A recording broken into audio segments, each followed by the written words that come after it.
Good evening, everyone, and welcome to the 7th edition of the UCD Alumni Relations webinar series, UCD in Conversation. My name is Jenna Bjorkman, and I am the Alumni Relations Officer for the UCD College of Engineering and Architecture. We are thrilled to welcome our UCD alumni community from all around the world to listen as your fellow alumni and UCD academics share their stories and ideas. This series also reflects UCD's new strategy entitled Rising to the Future, and its 4 strategic themes which focus on UCD's contribution to global challenges. These are creating a sustainable global society, transforming through digital technology, building a healthy world, and empowering humanity. As many of you will know, UCD is also at the forefront of efforts in fighting COVID-19, and we're committed to supporting our students through this very difficult time. To date, over €200,000 has been raised by generous alumni and friends of UCD. Thank you so much to those of you who have already supported this important cause.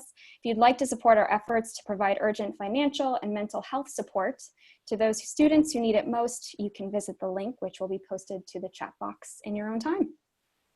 The format for this evening includes a 30-minute conversation followed by a Q&A session. We will wrap up by 7:45 or 8 p.m. Please feel free to submit your questions throughout using the Q&A function at the bottom of your screen. Your questions will help us to connect and make this format more personal, so please do submit them. Lisa will get to as many as she can at the end of the conversation, but please note that she may not have time to address every question. If for whatever reason you have to leave the conversation early or have a problem with connectivity, please don't worry, we are recording this session and it will be available on the UCD Alumni YouTube channel very soon. So now, without further ado, I will hand it over to UCD Engineering and Economics alumna, Dr. Lisa Ryan, Assistant Professor and Lecturer in Energy Economics at the UCD School of Economics, who will moderate a conversation with Dr. Cara Augustenborg, Environmental Scientist, Climate Change Champion, Broadcaster, and Environmental Policy Fellow at the UCD School of Architecture Planning and Environmental Policy. They have very graciously joined us today to discuss the climate crisis in the context of COVID-19. Thank you, and over to you, Lisa. Thank you very much, Jenna. Hello, good evening, everybody. I'm delighted to be here with you all, and particularly to have this conversation on a topic that I'm passionate about, which is climate action, and to be speaking with such an expert, Cara Augustenborg, who is in UCD, but also has a wide range of other things associated with her name. Just to give you a bit of context, I thought I'd introduce both of us because I certainly, when I'm listening, would always like to know who I'm listening to. So as Jenna said, I am in the School of Economics in UCD, where I carry out research and teach in the areas of energy economics and environmental economics and policy. And I also try to be active in the policy arena as a board member of Sustainable Energy Authority of Ireland, and previously, before coming into academia in 2016, I have worked in policy in the public and private sectors. But enough about me. We're really here to listen to Cara this evening. And Cara really, when I was looking at her bio, it's difficult to pick out the highlights because she really has such a diverse array of experience and, of course, expertise. She started life as a scientist, as a biochemist, and her PhD was environmental science, specializing in agri-environmental science, which I think, given the challenges facing particularly the agricultural sector, is especially interesting.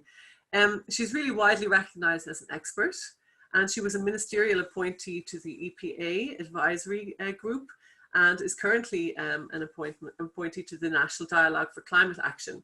But she also is very good at talking to people. She is able to speak to us about climate and communicate her passion, I think, and expertise in this area. And she co-hosts the program Down to Earth on News Talk Radio. And this is available as a podcast, but it's also live on Tuesday evenings. And she's also a member of President Higgins' Council of State, reflecting really the importance of the environment in state and society. So tonight, I think that's the main things I was going to tell you about Cara. So let's move on to the conversation. As Jenna has said, we'll plan to kind of talk back and forth on the topic of climate action, climate emissions, and how COVID has affected it all for about 30 minutes. And then we will have, about 25 minutes dedicated to your questions and answers.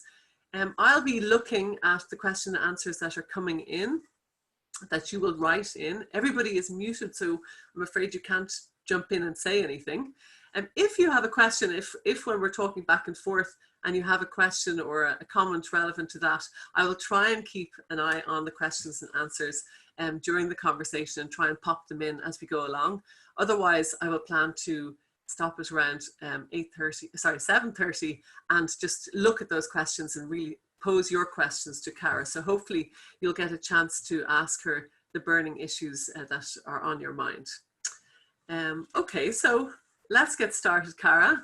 The topic is really associated with climate action, emissions, and COVID. So let's begin with, Ireland and the globe.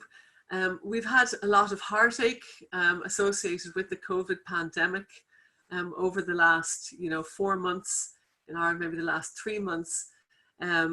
But it has brought, and as a result, it has brought this lockdown and confinement, which in turn has had an impact on how we use energy and the energy demand and our emissions. So I guess I'm going to begin with, we know that there's been a reduction in energy and transport and all these other demands, and this is reducing our emissions. What is your take on all of that, and how will this sort of progress afterwards? Yeah, thanks, Lisa. I think everybody's been kind of saying, well, one co-benefit of all of this coronavirus pandemic is that it's been good for the environment. And I would say in some ways we have seen that it's been good for the environment, probably most obviously with air quality. So even in China, which would traditionally suffer from air pollution problems, phenomenal decrease in things like nitrous oxides and the pollutants that would have come from transport or from manufacturing. So a Stanford professor named Marshall Burke did kind of a back of the envelope calculation and said that in the first 2 months that China was in lockdown, it saved potentially up to 4,000 children's lives from the decline in air pollution, and up to 73,000 senior citizens' lives. So that's profound. So if you think about the 4,600 people that tragically died from the coronavirus versus allegedly all these lives saved from the improvements in air pollution, it really is quite a striking number that he presents. So I think we have seen, and we've seen even in Ireland, just the clarity of air around us in lockdown, just from the lack of transport emissions and other things. So air pollution, definitely an immediate drop. Then I think nature and biodiversity really took back the spaces that we had left. So in the UK, they talked about shorebirds coming in and nesting on beaches that they hadn't seen them in years. They talked about in places like Vancouver, where there's now much less shipping, whales are coming back in, and they think the improvements in acoustics and the lack of acoustic noise from shipping and cruise ships has actually been beneficial potentially to whale populations. So definitely in those elements, we've seen improvements.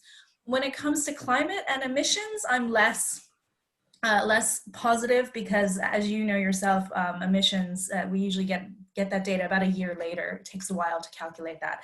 So there was a study that came out in Nature Climate Change last month that showed that potentially this year we'll have reduced emissions by somewhere between 4% and 7%, depending on when we end lockdown. So if we end lockdown now, we could have a global emission reduction of 4%. And if we keep going until the end of the year, we could have a reduction of about 7%, which would certainly buy us a year. It would buy us time to kind of get our act together. But what we found in the previous economic crash, when emissions dropped by about 1.5%, the following year they went up by 6%. So we tend to try and overcompensate for the economic damage of a crash. So I am fearful, actually, that we're celebrating this as a big win for the climate, when in fact we could just end up undoing all of this later if we decide we need to make up for lost time. Okay, so there's some positives, but also, I suppose, room for uncertainty, and we still don't know. I think as an economist myself, I'm very interested in seeing those scenarios of economic recovery, and we know so much of carbon emissions are linked with economic activity, that depending how that economic recovery occurs, it could have very different outcomes for our climate emissions. Yeah. But maybe taking a step back, how were we doing in Ireland before all of the COVID crisis? Because maybe not all of our listeners have been keeping up, but it's hard to miss that we weren't doing well, let's just say, in terms of our carbon emissions. I mean, look, I mean, globally, we were kind of a drop in the bucket compared to the bigger countries. If you look at a percent contribution to global emissions, just because we have a low population. But when you look at us compared to Europe, we had this label of being a climate laggard. So while a lot of countries, their emissions curves have been going down, ours has essentially continued to go up since the last economic crash, and particularly in the areas of transport. I think transport for me was the most concerning, because as soon as we started to come out of the crash, those transport emissions just skyrocketed upward as economic development continued, and we had put nothing in place regarding public transport or transport alternatives. So it was just roads. And then in agriculture, while if you look at the trend for agriculture since the 1980s, it looks relatively stable. The problem is we had this food policy called Foodwise, and it promoted this idea of sustainable intensification, which I always felt was a bit of an oxymoron, but it basically meant we need to intensify, particularly in the dairy sector, and we were adding more and more animals to the national herd, and emissions were going up, and they were on a pathway that would continue to go up. So, you know, we didn't show any signs of actually bending that emission curve down. And it's only now that it looks like maybe as a result of COVID and potentially what happens with the next government, that we might have a chance to actually start reducing emissions in line with our European partners. And of course, we pay fines for not meeting emissions targets in Europe. So we were looking at fines for 2020 and into 2030 for fines for not meeting our 2030 obligations. So it wasn't good, and it's been something that probably for over 10 years now I've been campaigning with NGOs and everything for more climate action to try and address that issue. Yeah, so that's definitely the less positive side, and I think there's no doubt that we are aware that in some sectors, you've highlighted there transport and agriculture as two sectors where our emissions haven't really reduced over the last 10 years. And in fact, you know, in the last recession, those transport emissions dropped for the first time really in a long time, and it was basically because of the crash. I wonder why is Ireland different? Why do we find it so difficult to reduce transport and agriculture emissions in particular? Because that might help us understand then the actions that we need to probably put in place. This ties into one of the biggest questions I get asked in the media is like, why should little old Ireland do anything when other countries aren't, or when we don't contribute that much globally? But if you look at us on a per capita basis, so by population, we drive some of the furthest distances of most countries in Europe, but we're up there with the United States in terms of how much driving we do. We have very energy inefficient houses that leak a lot of energy. So that's another problem. Our housing stock and our building stock is relatively inefficient. And then of course we are a country we're the only developed country in the world aside from New Zealand that would have what we call a developing country's carbon footprint, even though we're a developed country. And that's because so much of our emissions is dominated by agriculture. It's about a third of our emissions. And most other developed countries, their emissions profile would be dominated by energy. So we have this extra challenge in that agriculture is so closely tied to our culture, and we need to produce food, and there's not as many technological fixes as there is with the energy sector. So we have this extra challenge. Yeah, so I mean, if we think about the actions that we can take, I mean, in June 2019, the Irish government launched the Climate Action Plan, which I think, you know, it wasn't the most far-reaching plan, but it was definitely, had gone further than, and was more concrete, I would argue, than we have had many plans, I think, climate policy plans in Ireland, and we still seem to have been in quite a poor situation. Whereas the Climate Action Plan, for me, someone working in this area, I had a little bit of hope that it looked like somebody had actually worked out what the actions collectively might deliver if they were implemented. And there were, policies and measures listed across, many sectors, maybe fewer though for agriculture. But those actions were kind of designed to deliver a reduction of 3.5% emissions per year. And now I would love to hear your thoughts on the programme for government that has been negotiated. It is now under consideration by the three parties, Fine Gael, Fianna Fáil and the Green Party. How do they compare? There's been a lot of talk about the 7% of emissions reduction that the Green Party went into the negotiations with, that is now in the proposed programme for government. How do those two plans compare? How would we get 7% reduction per year under the current programme for government? What's additional there compared with the old plan, let's just say? So, I mean, just to take you back to the climate action plan, I think the climate action plan before the one that was just published in 2019, I believe that expired in 2012. So we actually had this huge gap where we had no plan, and we had Minister Naughton in, the Minister of Environment at the time. Nothing was really happening, and then he had to step down. And so kind of toward the end of that government, we got Richard Bruton, and in fairness to him, he really did prioritize getting this plan over the line. And he had done the action plan for jobs before this, so he very much had this systematic way of dealing with things, and he got it done, and he got a climate action plan done. I wasn't super complimentary of it. I would say it was a plan of two halves, in that it was very strong on governance. It was asking for a lot of things that civil society had asked for 10 years prior when we were campaigning for climate legislation. But on the other side, on the sectoral based things, you mentioned agriculture. I mean, it was business as usual for agriculture, clearly. But also I felt on transport, a heavy emphasis on electric vehicles. So really pushing it onto the consumer to go out and buy electric vehicles. I have an electric vehicle. It's great in a lot of ways, but there are many times when I wish I had a second car that was petrol if I needed to go across the country. So they're imperfect because the charging infrastructure isn't quite there yet to make electric vehicles very easy for long distance travel in the country. So I wasn't too excited, particularly about transport and about agriculture. And I think agriculture too was very much plant lots of trees. We're gonna fix agricultural emissions by trees. And I question some of the science around that, which maybe we can get into later. So we had a plan. It was great in some ways and not so great in other ways. And 3.5% emissions reductions a year, the government was really proud of themselves. They were really congratulating themselves about this.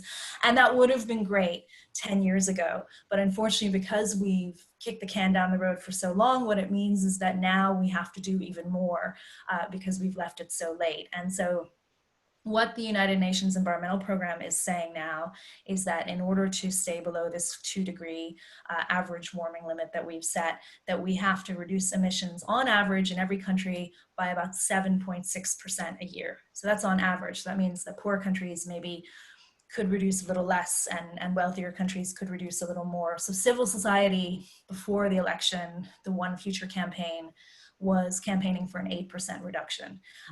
But none of the parties were offering 8% a year. The Green Party was offering 7%. So we have an election. 40% of voters voted for either Fine Gael or Fianna Fáil. So if you're going to form a government, it has to include at least one of them.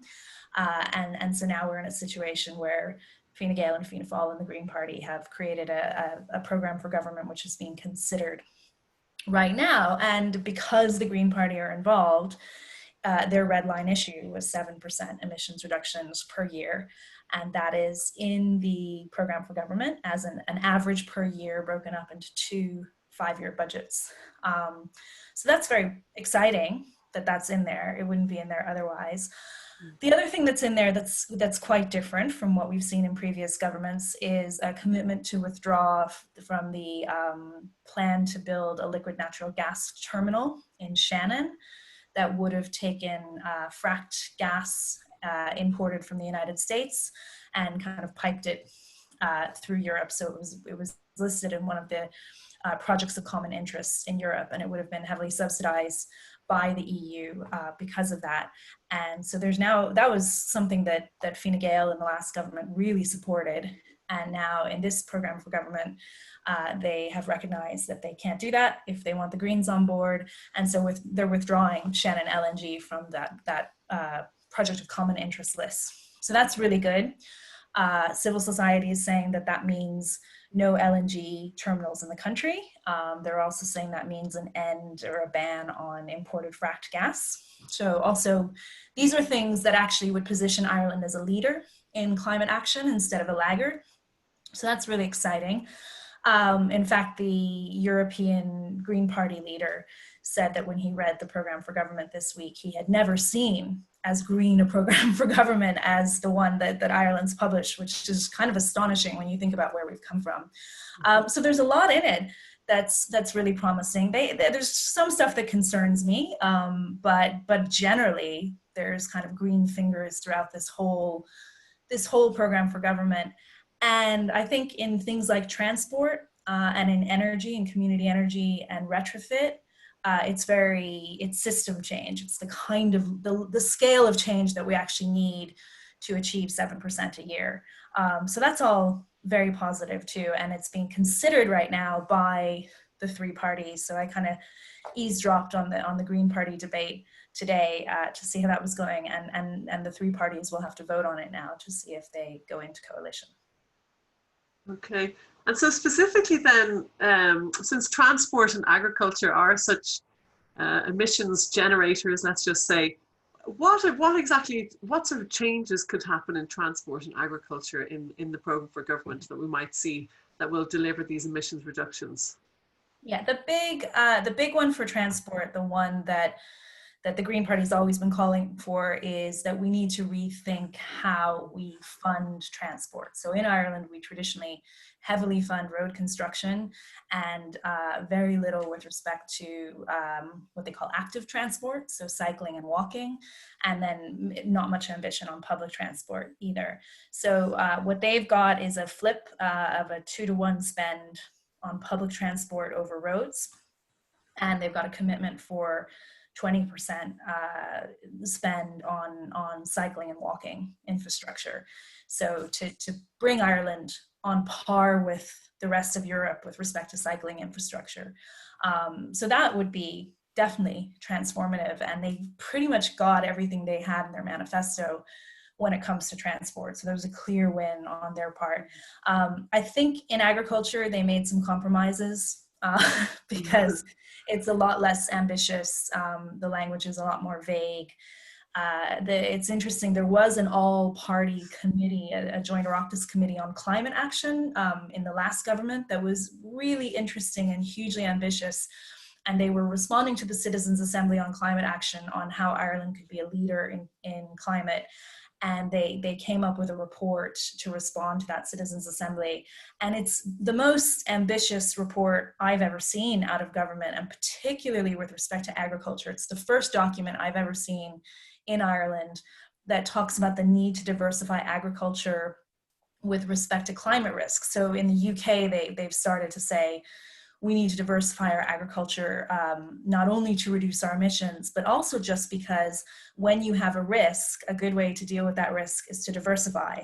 And so we are facing more climate shocks in Ireland. We've had a few fodder crises. We've had a big drought. We had the Beast from the East snowstorm. We had Hurricane Ophelia, all in the last few years. And so we're facing more and more of these climate shocks. And a good way to kind of to protect ourselves a little bit from that economically is to have more diverse agriculture.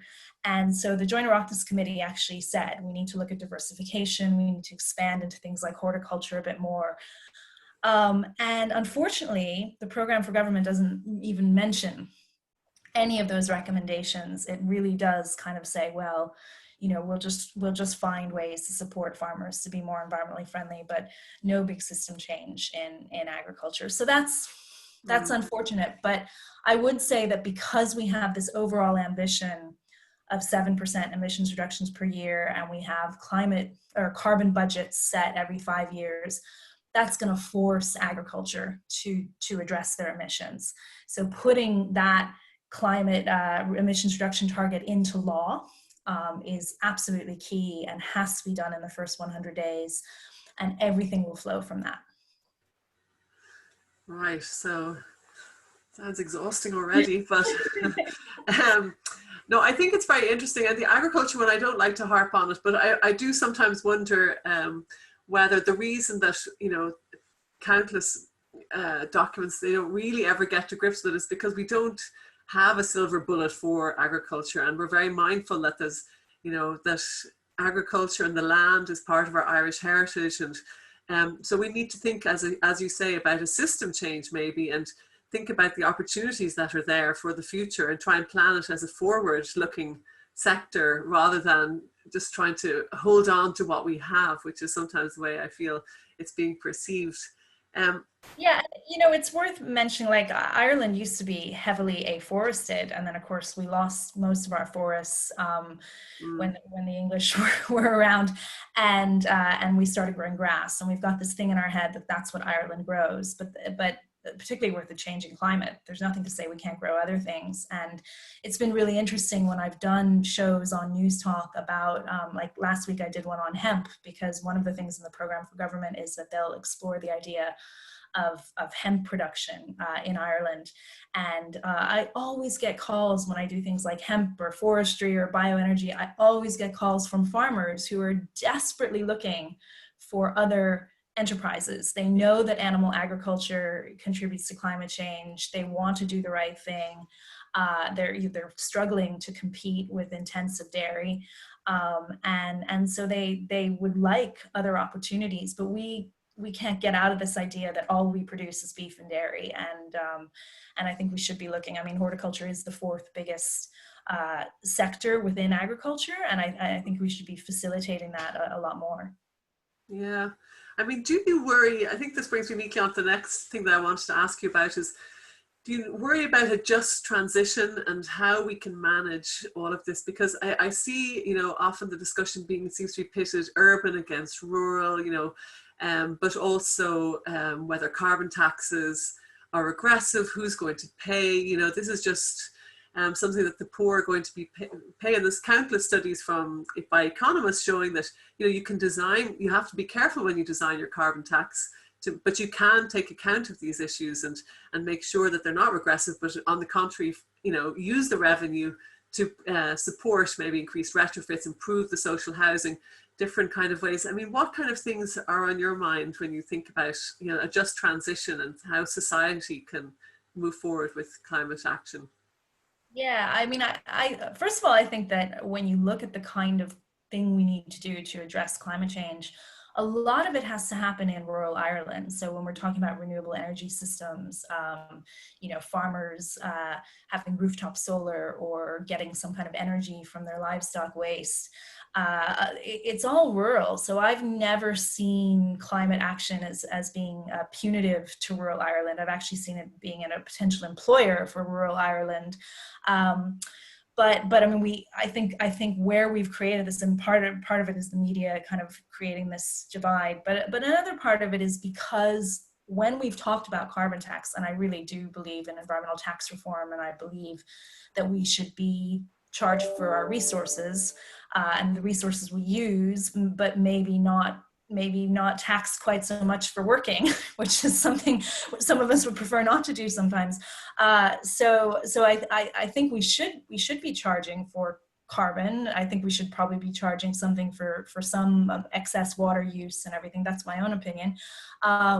But the problem is when we talk about these things, a lot of these more socially minded political parties just shut it down and just say, no, we're not engaging, we're not talking, we're writing our own report, we won't work with you. And so then what we get are really regressive carbon taxes because they're being put forward by more right-leaning political parties.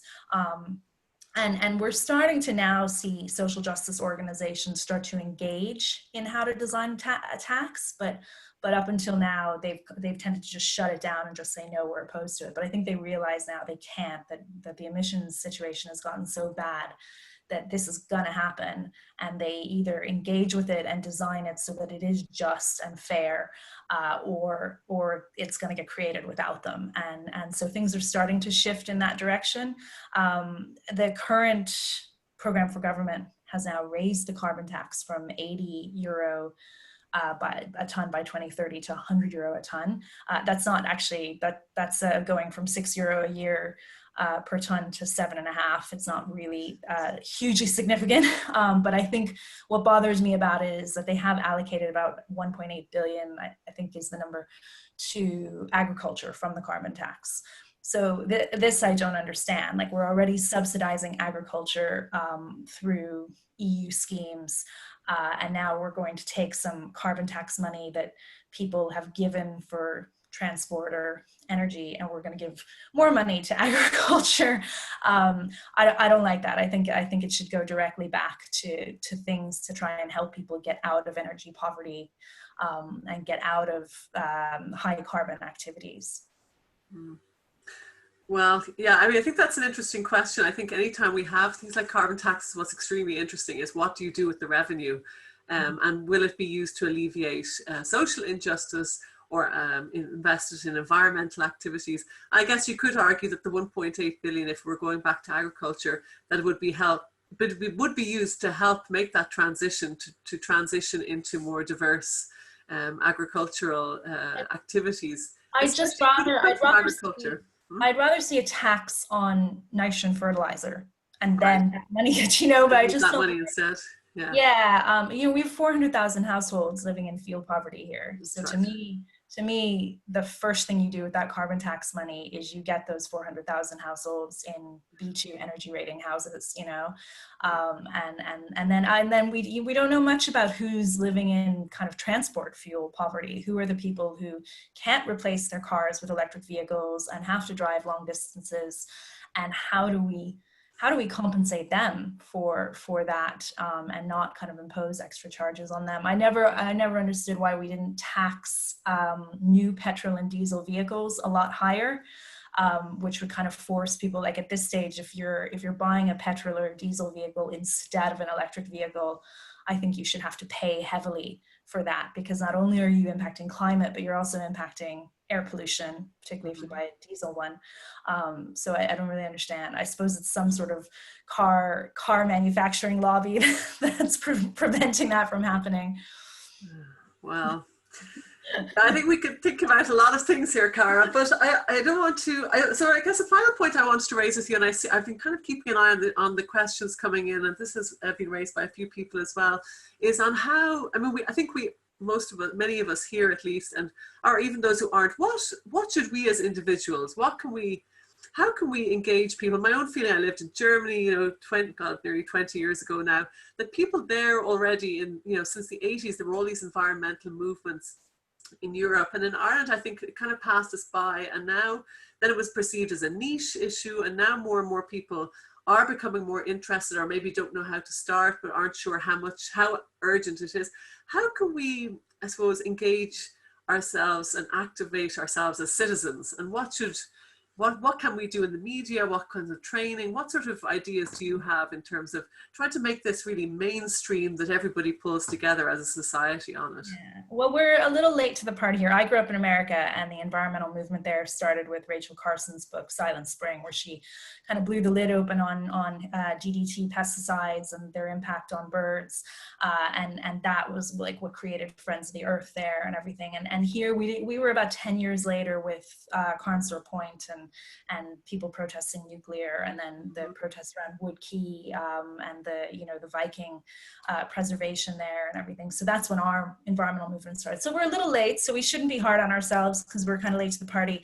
But it's probably one of the number one questions I get asked from people is, what can I do as an individual? And I think I get quite frustrated at the little bit of government awareness raising that's been done has really pushed this on the individual. We had the Power of One campaign back in 2008, which was all about everyone going and measuring their carbon footprint and then trying to do things at home to reduce your carbon footprint, and you would solve climate change. Now, I do this all the time. I measure my carbon footprint all the time. It is hard to get your carbon footprint down. It's really, really hard and really expensive.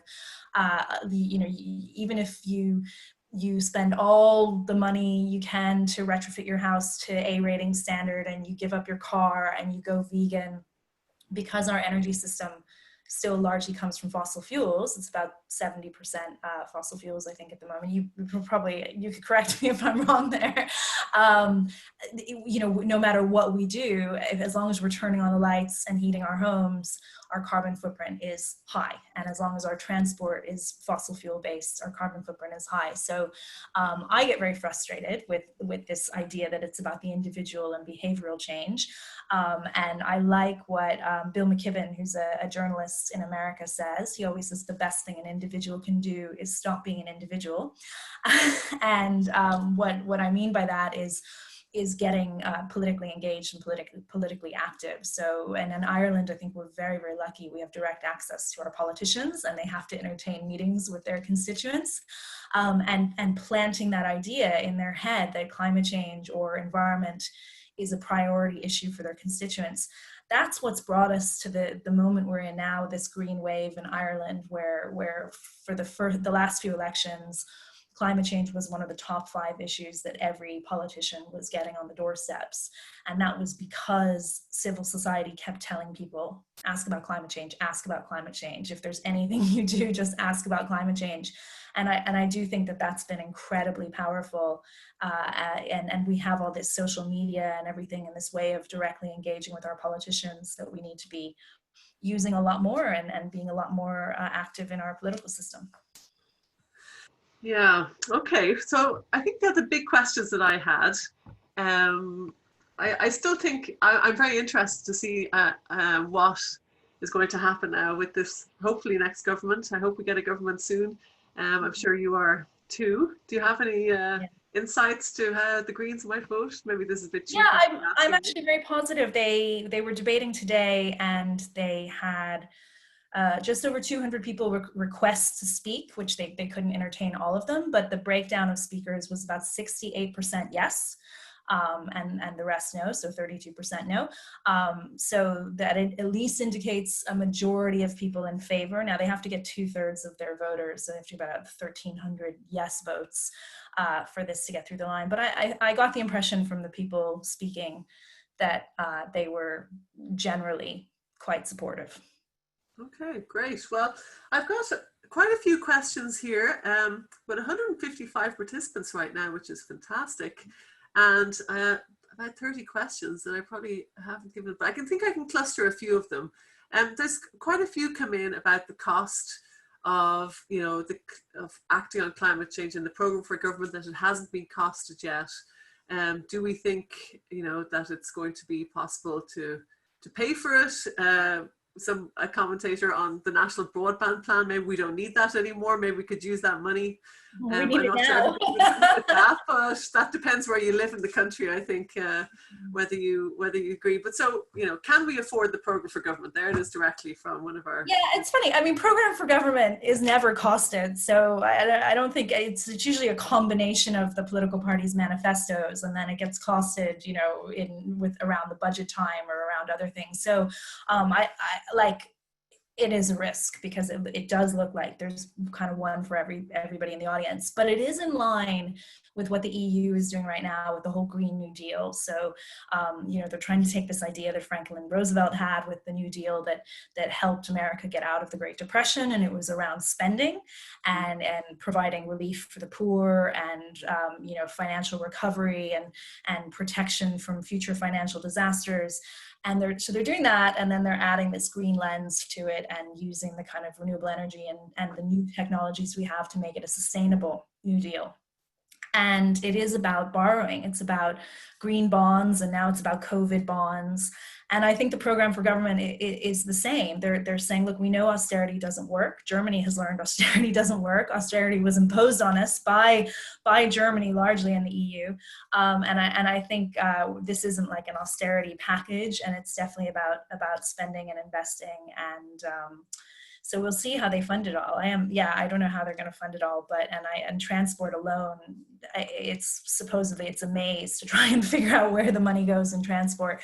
So they have a challenge in costing it, but I think the ambition and the intention is in the right direction, and they're certainly prioritizing funding things that I would like to see them fund instead of maybe funding unsustainable activities. Yeah, I mean, I suppose things like Metrolink or even bus connect, but the metro one particularly, it sounds like it has been planned and, you know, costed many times over the last 2 decades. So it just seems that everybody just balks at the last minute, but, you know, big capital projects do cost a lot of money, and I don't think that's necessarily a green thing or anything. That's just the nature of, you know, capital projects. But what I see in all of this, and I know some young people are saying, oh, this is really, you know, unfair on young people, but when I read that program for government, I saw jobs, lots of jobs, and I get approached all the time by young people going, oh, I want to do a career in environment or sustainability. What should I study? What should I major in? And up until 2 years ago, I used to be like, don't waste your time. There's no money in this field. Like, I just do it for fun, you know? And now when I read that, I was going, there are tons of jobs in this. There's tons of jobs in sustainability. In America, solar engineers are like one of the top employing sectors in the country now, and that's with a, you know, a climate denying president. So I mean, I think with respect to employment now, there's a lot of options in that program that would be really interesting circular economy kind of jobs, and energy and transport jobs that could be really, really interesting for the country. Yeah, I think I totally agree with you. I think there's going to be a lot of opportunity. You can see already in even the US, you know, there's more jobs in solar than there is in coal, yet coal still gets subsidized. Anyway, that's by the by, another bugbear. I'll try and look through. There's so many questions here, but some specific ones like, from a commercial aspect, am I wasting my resources for the Irish renewable energy market? Well, I think you've answered that. I think you're not wasting your resources. I think there's going to be a lot of opportunities there. There's a few in on agriculture, of course, and it's, you know, and everybody who's participating can read these questions too. So hopefully I'm not missing very important ones. But there's a question there from Mary asking, you know, is afforestation, so historically afforestation wasn't necessarily good for the environment the way it was done in Ireland. Do we really want to cover, you know, a lot of our rural Ireland with forests, basically? Yeah, policy's been changing recently. So there is more of an emphasis on native and broadleaf plantations, and Quilsha has set up new forests in the Dublin Mountains, which they've committed to be entirely for recreational purposes. They're no longer going to harvest or, you know, put Sitka spruce conifers in there. So they're recognizing that there's actually different types of economic value than just selling timber. And I think they're also recognizing that monoculture is generally bad for biodiversity. It can sometimes be bad for water quality, depending on where you plant conifer tree species. So there's a new policy, a new forestry policy being developed right now. And actually our UCD environmental policy students have fed into that and did a really interesting survey just recently with over 800 responses. And one of the things that's sort of coming out of that as we analyze the data is even farmers and community members and things really see that the benefit of forests is around climate and nature, and they're not as interested in the economic benefits. So I think we're going to see a lot of changes in forestry in the next coming years to see it as more than just timber production. Okay. I mean, there's some other very specific questions here. I'm not sure if you want to put your science hat on. Like, is there any merit in the argument that enteric carbon sources is recycled while fossil fuel is not? Another one about seaweed and the impact of seaweed on I don't know. I'm not scared of those questions. Emissions. Yeah, I mean, there's this new term being batted around, and it's in the program for government, calling methane from livestock biogenic methane, as if it's somehow different than methane from natural gas. And I think it's really important to realize it's not. Methane is methane when it comes to the climate, and the climate responds to it in the same way, whether it comes from burning natural gas or whether it comes from a cow's belches. So there are some arguments for keeping methane separate in the carbon budget, for kind of regulating it separately, and actually, you know, that would be okay as long as there's a plan to reduce it. So, you know, we can't, it has a lifetime that's less than carbon dioxide. And so sometimes that gets used as an argument to say it's not as bad, but at the same time, it has a global warming potential or a heating potential that's 30 times worse than carbon dioxide. So I've always said, actually, if we want to really make a quick difference, we should be looking at methane, because we can get it down quickly, and it would have a bigger impact. But then at the same time, there's arguments being used to say, well, you know, because it's a shorter life, we don't need to worry about it as much, which I would disagree with. Mm. And what do you say then? So we're still on agriculture, but what do you say? I mean, so, you know, one of the participants has said this, we've been looking at it, you know, very much from an urban bias, but that, you know, Ireland exports, you know, over 90% of the food that we produce. Another comment has come in on, you know, we're part of a global international trade. If we don't produce it here, it'll be produced elsewhere. What do you say to all that discussion? It is very difficult to consider Ireland when, you know, on its own. So yeah, I'll take the second one first because it's in my mind. So yeah, the carbon leakage thing, which is if we don't produce it, someone else will. Unfortunately, the way we've agreed our UN deals, it's all based on countries. And so we can only control what we do, okay? And we have to trust, I don't know if you know the prisoner's dilemma, you know, we have to trust that the prisoner next door is also doing the right thing so that we all benefit. If you want to use carbon leakage as an excuse why Ireland should continue to be allowed to intensify dairy at the rate it's intensifying, then I'd like to see you go to places like Brazil and all these other countries that are less efficient and make a deal with them that they're not going to do it. But unfortunately, that's not how this argument is being used. This argument is used as a way of creating inaction. Let's not do it because you know, they're not doing it or whatever, and not being used to solve the problem. Like, we all have to work to solve the problem, not to come up with excuses as to why we shouldn't. So that's my rant on that. On the exports, yeah, I mean, we're exporting you know, dairy powder to China to perpetuate bottle feeding instead of breastfeeding, while we're subsidizing campaigns here in Ireland to try and get women to stop bottle feeding and move to breastfeeding, which just seems crazy to me. And if we've learned anything from COVID, it's that shorter supply chains when it comes to food production are good for global pandemics and good for for big global shocks to the system. So I think we should be looking at shortening our supply chain and becoming more food secure. Like, I'm really worried about what happens when there's a huge drought somewhere and we're really dependent on them for food imports. We're really dependent on the rest of the world for food imports, and we don't have a plan for what we would do if those countries said, actually, we can't export anymore because we need to feed our own population. Well, that's true.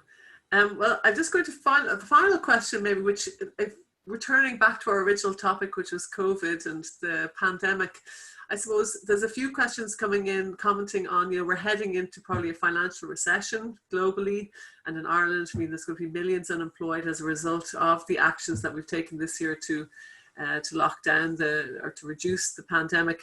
I mean, so there's two parts to this question. One is so we did reduce emissions as a result of the lockdown.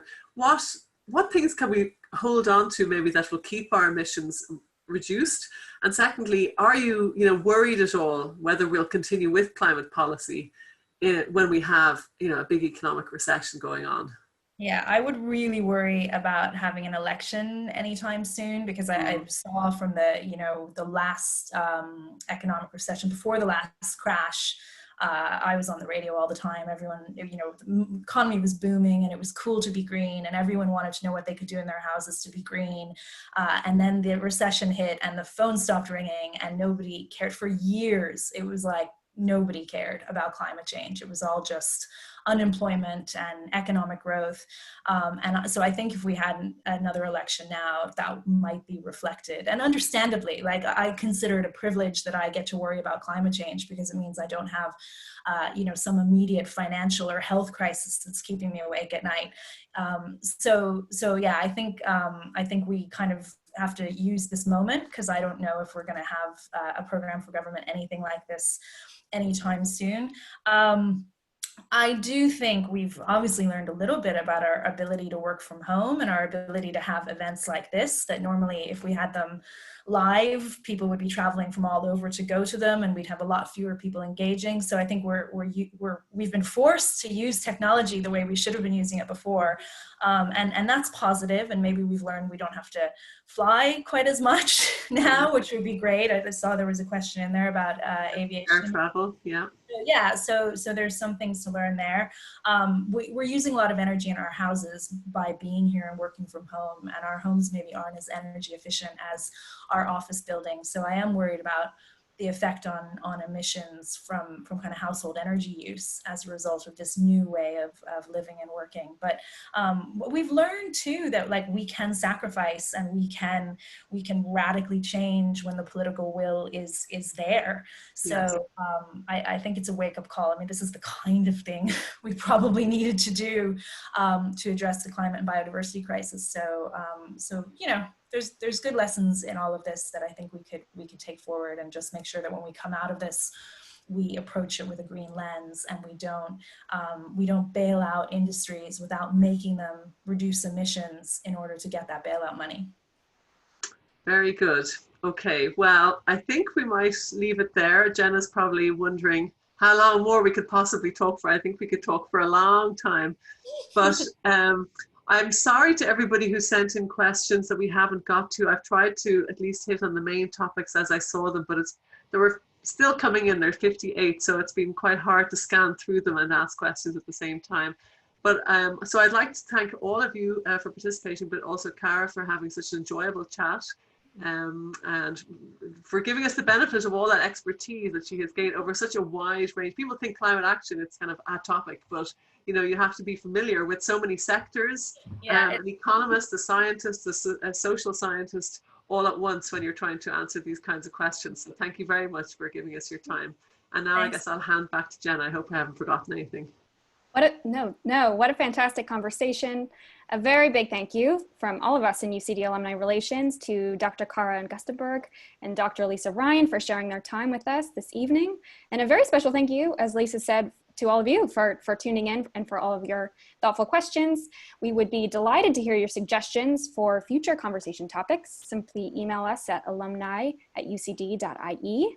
And we'll be back on Thursday, the 2nd of July with a talk entitled, So What Next? Becoming Anti-Racist, with Dr. Eben Joseph and Dr. Alice Feldman. You are also very welcome to join us for a lunchtime webinar series entitled What It Takes, which has been created for UCD students, staff, and alumni looking to start, boost, or pivot their careers during these unprecedented times. So we'll put this link in the chat box as well. Again, thank you so much for being with us this evening.